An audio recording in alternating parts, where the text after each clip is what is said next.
So the Bridging the Divide workshop and symposium came out of my practice-based PhD here at Central St Martin's. I'm now 4 years of finishing it off. It's nearly complete. And I've been looking at the role that designers play in the developing world, designers working with crafts producers. The title of my PhD is The True Nature of Collaboration. What role does practice play in collaborations between designers and African grassroots craft producers?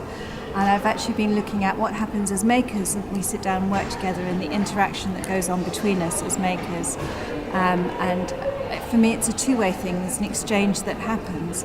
And so the hypothesis behind my research is if we concentrate on that process and our relationship as makers and that exchange that goes on between us, then products will actually progress out of that as a natural occurrence of the process.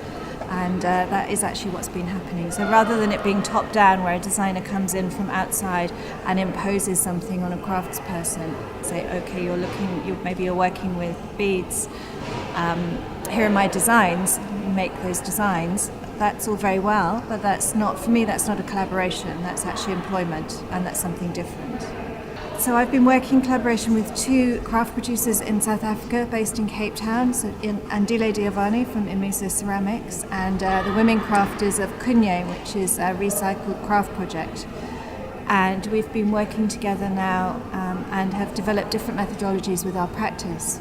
The actual work that we've been doing has culminated in an exhibition that we held called the Craft of Ubuntu, an exploration of collaboration through making, and we were lucky enough to show that exhibition in both Cape Town and London. So we had Professor Mugendi Miratho, who works at the Cape Peninsula University of Technology in Cape Town, who came and spoke about Ubuntu and design in Africa, across the whole of Africa.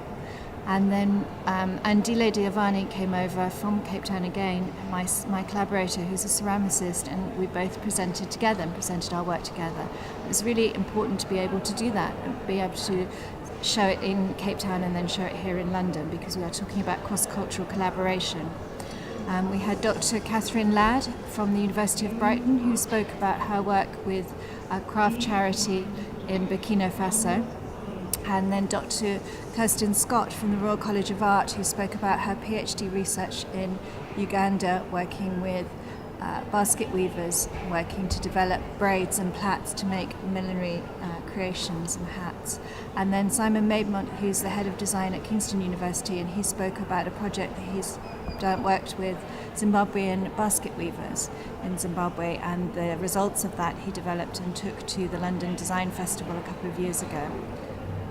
So that was the morning symposium. We had over 60 people attend that from universities and organisations all over the country, who all contributed to the morning. And then in the afternoon we ran a workshop for 25 students and early career researchers, as I say, funded by the AHRC, looking at some of the issues that had developed from the morning's presentations around cross-cultural collaboration and dialogue and conversations in that area.